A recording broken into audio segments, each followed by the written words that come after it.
we turn the check round to you. Okay. There we go. So this is Okay. Richard. Oh, Nearly. they're quite indestructible. Okay. Yeah. Something like that. Just a bit all this way, please, sir. And a big smile. There we go. Oh, this is dead wrong, please, thank you. This way, please. Thank you. This is not all this way again, please, sir. Feeling a bit surreal. Right. Okay, everybody happy? Thank you. Brilliant. Okay, if you want to take a seat, and I'll just pop this down here. There. Water here. Yeah. Okay. Brilliant. Well, welcome everybody. Thank you ever so much for joining us. And delighted to have Richard here. I think he's a bit daunted by all you lot, meeting all you lot, but had obviously some fantastic news a couple of weeks ago now, wasn't it? Yep. And won an incredible prize amount. You know off by heart now, don't you? Yeah, 61,708,231 pounds. Amazing. Fantastic. No pennies. I'm sorry about that. Yeah. How are you feeling? Has it begun to sunk in yet, or? Absolutely not. We're dazed. It's surreal. It's a huge amount of money. Nothing that you could. You dream of winning the lottery, but you never really think it's going to be you. Yeah. But it is, and yeah, it's just taken a lot of computing, really. Yeah. So this is a win for you and your wife, Debs. You guys have been together 30 years. Debs is a bit more shy than Richard, so but I think she's going to join you later for some pictures, hopefully. She is, so, yeah. Can you take us back, because I know you've just literally been away for your 30th wedding anniversary in the Canary Islands. Can you take us back to a couple of weeks ago, end of January, raining outside? Talk us through, you obviously booked a last minute holiday, was it? Yeah, we booked it in January, and we sort of went at the end of, well, we went on the 29th. Yeah. And so on the Wednesday, we flew to Fuerteventura, and we had a Tuesday there. We landed late Monday night. We had Tuesday. Wednesday morning we got up, and I was just checking my emails, and there was an email there from the lottery saying, you know, we've exciting news about your account. Please log in. So I'd logged in, and there was a win showing on the account for £2.60. So I went through to Debs and I said, we've won £2.60 on the lottery, and she was like, woohoo, we'll go and have a bacon butty or something with that. And so then we went and walked round the town and got some breakfast, and came back and went for a drive around and around the north of the island, looking at the windsurfing spots and places like that. And then we came back to the room because we're on holidays for, you know, sort of a grandad nap, just to you know, regenerate.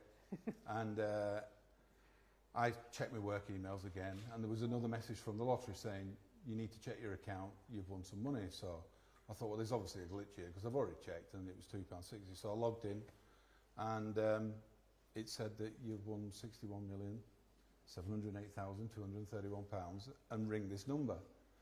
And I'm thinking, there's something not right. This isn't right. It's not right. It can't be. So I try ringing the number, and we must have had poor phone signal, because I tried 4 times, and each time I got through, I couldn't get through the relative questions or whatever, and the phone signal would drop on me and the call would end.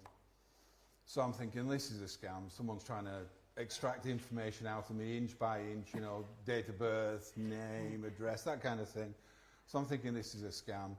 So after 4 goes, I have a WhatsApp group with my daughter, so I said, look, can one of you ring me urgently? There's nothing wrong, but can one of you ring me urgently? So one of them rang me, and I said to them, look, can you log into the lottery back in England, into my lottery account? So I gave her the details, and she logged in, and she just went, oh my God, oh my God. And at that point, we weren't really believing it, but, you know, whatever. So I tried another couple of times to ring this number, and we Googled the number to check that it was a national lottery number, that we were ringing a genuine number. Yeah. A couple more times, still wasn't working, so I said to Debs, come on, we'll go in the hire car, we'll drive around till we find somewhere with a good signal, and we'll just pull up and ring them again. So we're driving around Fuerteventura, and she's waving the phone around in the air, and then she shouts, pull over now, we've got full signal. So we pull at the side of the road, and we ring the lottery, and just got through all the security questions, and I'm just talking to an advisor, and this guy starts tapping on the car window, and I'm going, come on mate, I'm on a phone call here, you know, just, and he kept tapping, so I said to the advisor, can you just hold on a second here, because there's a guy tapping on my window. So I wound the window down, and he said, can you move your car so I can park my bus here? So I'm like, yeah, okay. So I said to Dev, can you just hold on a second whilst we move the car? Yeah. So I gave Dev the phone. We moved the car sort of 50 yards onto some waste ground. Luckily kept the signal and then continued the call. And after asking a few questions for security and whatever, she went, I've got to go and talk to my manager and I'll be back in a few seconds. So she came back on and she said, I want to say this right. You've won £61,708,231. And obviously we were stunned, but also very excited at the time. It was almost like Del and Rodney when they come out of Sotheby's and we start cheering and whatever. Punching the air. Punching the air and the car's rocking and whatever. But even so, at the back of your mind, you're still thinking, this is all part of some sophisticated scam. So I said to her, can you prove to me that you're not scamming me? And she went, no, I can't really, no. But you had called the official number. I had called the official number, but it was just, you know, even so, you still find it difficult to comprehend. So at that point, we went back to the, then the lady had said to me, you can't claim the prize because you're not in the country. Yeah. When are you back? I said, well, we land Monday night, 10:30 into Leeds, Bradford. And she said, oh, all right, okay. So should we call you Tuesday morning then? And I went, well, yeah, okay, yeah. Well, we'll come back to you, you know. So we went back to the hotel room and I said to Debbie, I said, there's no way I can wait till Tuesday for this. We've got to get back. So we were on the websites finding a flight back the next day. So we caught a flight back the next day, landed at 7 o'clock at Leeds, Bradford. And then we sort of, you can't believe how long it takes people. When you're in that situation and you're desperate to go and make a phone call, how slow people are getting off an airplane. And every passport guy was scrutinising every passport. They weren't, but you know, time was just going so slow.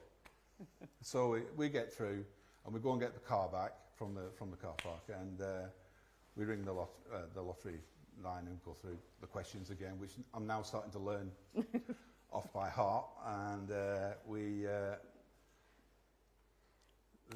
lady that was obviously another lady at this point, and she said, I'm going to go and get my manager to call you. So by this point it's sort of 7:45, and the offices, I think, shut at 8.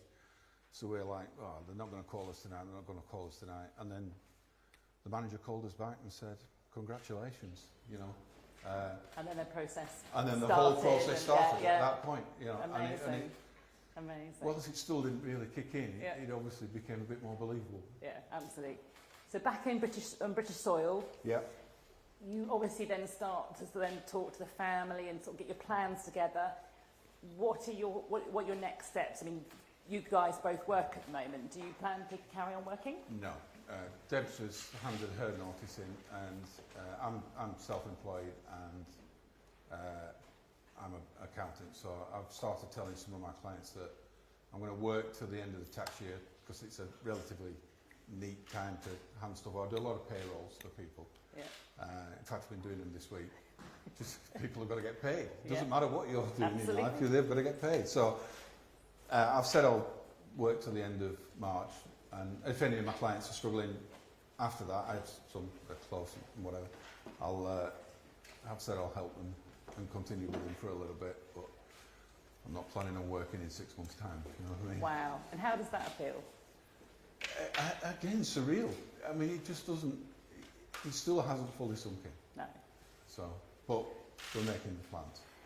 And so then in terms of what you're going to do with all this amazing money, what was the very first thing you bought first of all? Have you started spending any of it at all? Yeah. So I'm big into golf, love me golf. So I've bought a new set of clubs and a new bag. Have you used them yet? No, because I don't want to get them dirty. No. So it's a bit of a... Very wet and muddy Very out there. wet and muddy, yeah. So Deb's has bought herself a new hairdryer, a nice hairdryer, not just a standard hairdryer. Oh. And we've bought some 1200 count cotton bedding. So a bit of a luxury bedding. So. Very nice. Yeah. Very nice. Very nice. Very nice. And then sort of thinking sort of ahead, what are the sort of things that you would like to start sort of looking at, spending? A new home, for instance? Or? Yeah, I mean, we haven't started looking yet, but we will. We're not. We were actually looking to downsize. 5 weeks ago, we'd been talking about the kids. Our kids have grown up and have left home, so we were looking at downsizing, and we'd seen a bungalow that needed work on it, and that was sort of going to take. We're sort of thinking, you know, maybe 4 or 5 years, do the place up, make it our own, and that will be then our forever home. Yeah. Obviously, those plans are out the window now. Yeah. No more downsizing, now upsizing. No more Is that right? Yeah, could well be. Yeah, could well be. Somewhere abroad, obviously, Portugal's been mentioned, and the golf's close. There's a pool for Debs to lie around. And So Debs chills by the pool, and you play and golf. I play golf. Lovely. Yeah, and end up with a golfer's turn. So. Excellent. And I understand also, if you do get a new home, you want to get a golf swing room. Yeah. Like yeah. a sort of, it's like a new version Absolutely. of a man cave, is it? Yeah, yeah, absolutely. Right. A bar, Yeah. a settee, Yeah. and a golf simulator in one room. Right. Happy to. And just be great. And any sort of trips further afield? We've both always wanted to go to Hawaii, Oh. so I'm sure we'll go there. The Caribbean, obviously. Basically anywhere dry and sunny. With a I golf think, course. At the minute. With a golf course, of course, yeah. So, And when you get on the flight, will you be turning left now, maybe? absolutely. No more turning right, it will just be left. Private jet? Maybe. I A think little, there's a chance. a little bird's told me you've looked at the prices, and everyone in this room does not know how much it costs to hire a private. So go on, tell us, how much does it cost? Okay, so I did look on a website, Okay. and it was just an initial price, but it was to fly from Manchester to Faro was depending on the plane, between 13 and 17,000 one way. One way. One Okay. way. Oh, it's doable, It's isn't it? doable, You know? yeah, it is now doable, yeah. I'm sure we'll give it a go at some point, but yeah. Amazing. And I believe you've already bought a nice new big car with a big boot for the new golf clubs. Absolutely. The first thing you've got to check is that the golf clubs fit in the back, because you can't damage the golf clubs. You can't damage the golf. The swing's bad enough as it is without damaged clubs as well. Okay, excellent.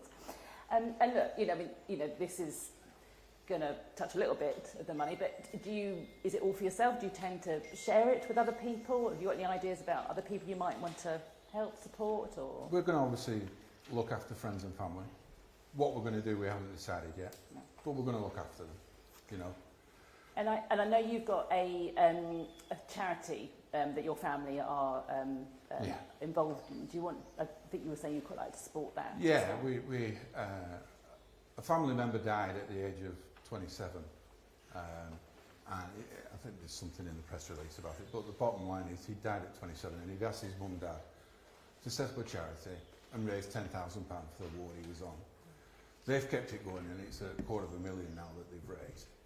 And so we're going to keep being involved in that. We're ambassadors for that, and we're going to keep doing that as well.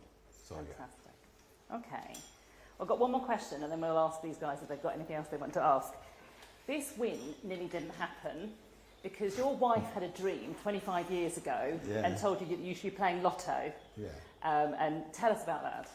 So we played lotto from the beginning, and then I think it was 1996, but around that time, Dad told me she'd had a dream with two sets of numbers, which is quite a detailed dream, isn't it, to actually have yeah, she actually had the full 6 numbers twice. So we played those numbers for 15 years, and obviously it didn't pay off. Maybe we got the odd tenner here and there, 3 numbers, and that was it. So then just really changed the strategy and just went to the EuroMillions with a lucky dip. Yeah. And that's what we've been doing ever since. And it's paid off. Yeah, congratulations. Somebody did ask me how much I'd put on the lottery over the years, and I said probably about 62 million. Brilliant. Well, thank you very much. Has anyone got any other questions they want to ask at this time? Oh, got a microphone coming in. So my name's Colne, I work for BBC News. Congratulations, Richard. Thank you. £2.60, is that what you thought you first won? Yeah, and it was actually, when I went back in and the main prize was showing there, it was actually what we'd won in November, but I just didn't notice. You log in and you go, yeah, £2.60. You don't look at anything else. And so I just looked at that line, and then I just must have missed it the first time round. It was bizarre. Can I ask you, when you walked in here today, you sat down, you're looking quite comfortable. Right. But how do you feel, being Well, the centre of attention like this and winning so much money? We're both very private people, and this is as uncomfortable as it can possibly be. However, it's good to get the story out there that, ordinary people, if you want to go that way, this can happen. This can happen, and we're proof of that. You also said the news was, it's difficult to hide. I think you've got a lot of great friends and family in the vicinity, and it's hard to. Yeah, and you can't. We thought about staying private for a while, but if we were going to do something for friends and family, then the news was going to leak anyway, and it would have been a completely different story to what it is now. So let's just have the uncomfortable hour or hour and a half, 2 hours, whatever it is. You've won a huge sum of money. Yeah. You've bought some golf equipment. Debbie's bought a hairdryer. Perhaps not the first thing many people would go and buy. No, maybe not. Even the cotton sheets are probably not what the firm normally.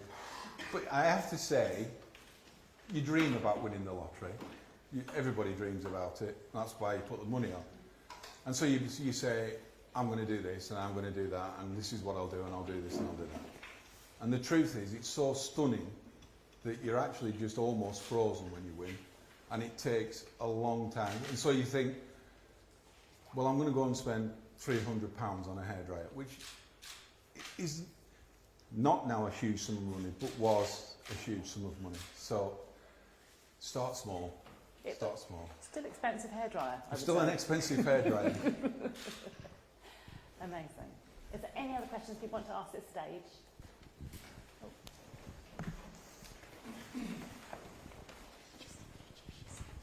Hi, it's Peter from Channel 5 News. People always say the money won't change them, but you've just spent over £1,000 on some bedding. Yeah. The money will change you. It is changing you. How are you going to deal with that? And stay sane. Keep your feet on the ground. We're going to have friends and family around us, and we're going to have nicer things, and we're going to do nicer things, but we're still going to be the same people. Just because I have nice bedding, it doesn't change the way I behave with other people. No. And you just feel more comfortable laying in bed. Just more comfortable lying in bed with nice crinkly sheets. Yeah. Really And nice. you're an accountant, which Yes. is appropriate. You must have dealt with some pretty big numbers. Before that cheque for over 61 million, what was the biggest number you'd ever dealt with? Probably a couple of million. I worked for some conveyancing solicitors, so there's been some house purchases gone through there, but yeah, nothing even close to this. Nothing even close. And when you found out you'd won, when you were told you'd won, you thought it was a scam. Yeah. When are you going to be at the point where you know it isn't a scam? What if this is all a scam? Yeah. my wife said that she likes sci-fi, my wife, and Debbie, call her my wife, Debbie likes sci-fi. And she says, sometimes I think I'm in the Matrix and I'm just sat in a pod, and it's all just happening outside of the pod. So maybe you're all in the pod with us, I don't know. Brilliant. Lovely. Thanks so much. I think we're going to go to some pictures. Oh, sorry. Apologies. Good. Just a couple of further questions for you. Hope you don't mind. You and Debbie, you've been married 30 years.